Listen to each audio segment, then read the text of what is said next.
విలువలు కూడా అంతే ఇంపార్టెంట్. విలువలతో లేని విద్య అది ఏ విద్యార్థి కూడా ఉపయోగపడదనేది నా పూర్తి నమ్మకం. చిన్ననాటి నుంచే విద్యార్థుల్లో విద్యతో పాటు విలువలు కూడా నేర్పించాలి. ఆ విలువలు నేర్పించడంలో మేము ఫస్ట్ సెలెక్ట్ చేసుకున్నది ఏంటంటే తల్లిదండ్రుల్ని.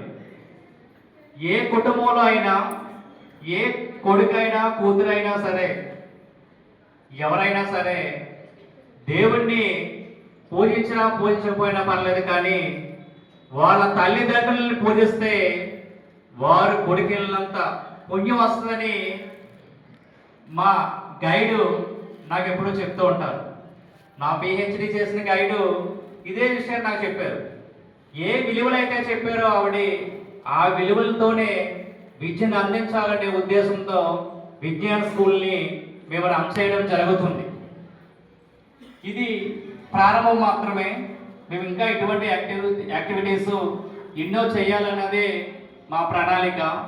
దానికి మీ అందరి ప్రోత్సాహం ఎప్పుడు మాకు ఉంటుందని ఆశిస్తున్నా.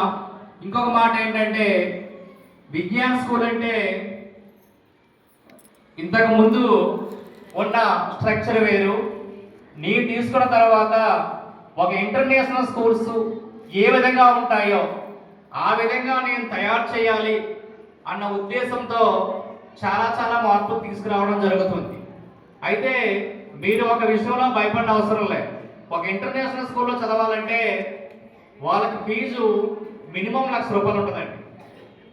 ఆ ₹1,00,000 కడితే ఏ విద్య అందిస్తారో అదే స్థాయిలో మీ పిల్లలందరికీ కూడా మంచి విద్యను అందిస్తానని నేను ఈ సభాముఖంగా హామీ ఇస్తున్నా.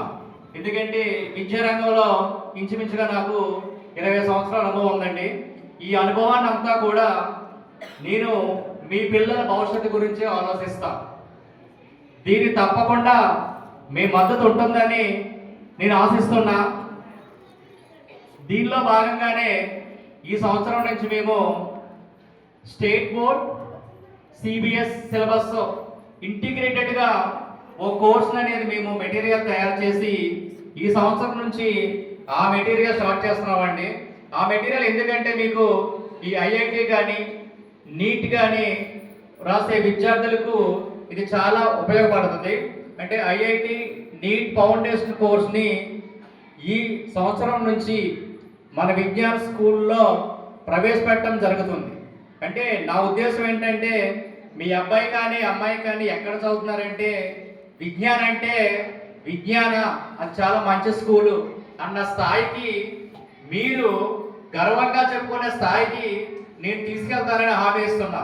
ఇంకొక చిన్న మాట ఏంటంటే నేను ఇంటర్మీడియట్ కాలేజీ స్టార్ట్ చేసి 3 సంవత్సరాలు అయిందండి. ఈ 3 సంవత్సరాల్లో మా కాలేజీ గురించి చూసినప్పుడు ఒక తెలుగు మీడియం విద్యార్థి 570 మార్క్స్తో 10th క్లాస్ పాస్ అయ్యాడు. ఇంగ్లీష్ మీడియం తీసుకుని ఇంటర్మీడియట్లో స్టేట్ 10 ర్యాంకుల్లో అతను ఒక ర్యాంక్. అంటే ఒక తెలుగు మీడియం విద్యార్థి ఇంటర్మీడియట్లో ఇంగ్లీష్ మీడియం చదివి 463 మార్క్స్ సంపాదించాడు అవుట్ ఆఫ్ 470. అలాగే మాకు ఎంసెట్లో ర్యాంకులు కానీ నెక్స్ట్ లేటెస్ట్గా మేము డిగ్రీ కాలేజీ నుంచి 10 మంది క్యాంపస్ ఇంటర్వ్యూలో సెలెక్ట్ అయ్యి వాళ్ళు జాబ్ చేస్తున్నారు. అంటే నేను మీరంతా ఎందుకు చెప్తున్నానంటే మేము ఇంతకుముందు మాకు ఇంటర్మీడియట్లోనే పిల్లలు వచ్చేవారు 10th క్లాస్లో వాళ్ళ ఎడ్యుకేషన్ గురించి. ఎందుకంటే ఎప్పుడు కూడా మీకు పునాది బలంగా ఉంటేనే దాని మీద మనం ఎన్ని స్థాయిలను కట్టచ్చండి. పునాది బలంగా లేకపోతే దాని మీద 1 కానీ 2 కానీ స్టైల్ లేదు అన్న నానుడి నాలో వెంటాడింది. అప్పుడు ఏం చేయగలని ఆలోచిస్తే మనమే నర్సరీ నుంచి కూడా పిల్లలకి స్టాండర్డ్గా ఇస్తే వాళ్ళ డిగ్రీ స్థాయిలో ఒక ఐఏఎస్ ఒక ఐపీఎస్ స్థాయి రేంజ్లో మన పిల్లలను తయారు చేయగలము.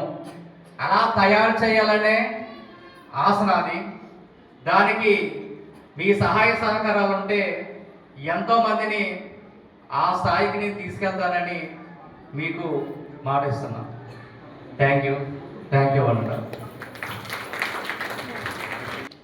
అత్యుత్తమమైన ఆకాశహార్యంగా తయారవుతుంది.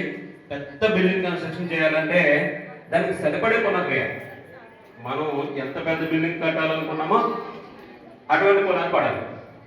చిన్న బిల్డింగ్ కట్టాలనుకుంటే చిన్న పునాది చాలు.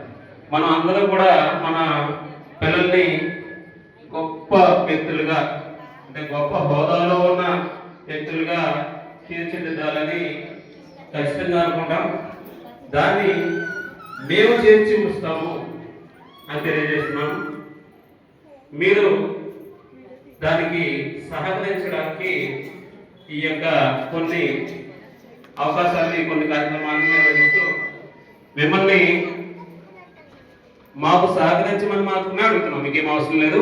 ఎందుకంటే మీ పిల్లలు మీకు ఎంత బాధ్యతో మాకు అంతే బాధ్యత. ధన్యవాదాలు. ఇక్కడికి చేసిన తల్లిదండ్రులందరికీ కూడా మరొకసారి ఇప్పుడు కార్యక్రమాన్ని కొనసాగించవలసిందిగా శర్మ గారిని. ఓం శ్రీ మహాగణాధిపతి